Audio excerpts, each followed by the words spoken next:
এতটা নামাজি হয়েন না যে অন্যদেরকে দেখলে বেনামাজি মনে হয়। এতটা দিনদার হয়েন না যতটুক দিনদার হলে অন্যদেরকে গুনাহগার মনে হয়।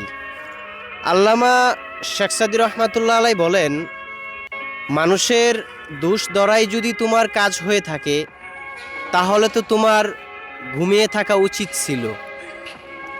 মানুষের অহংকার অনেক ধরনের হয়ে থাকে, তার মধ্যে সবচাইতে বড় অহংকার হচ্ছে আল্লাহর এই জমিনে নিজেকে আল্লাহ তাআলার প্রিয় বান্দা মনে করা, আর বাকি সবাইকে গুনাহগার, বেনামাজি এগুলা মনে করা।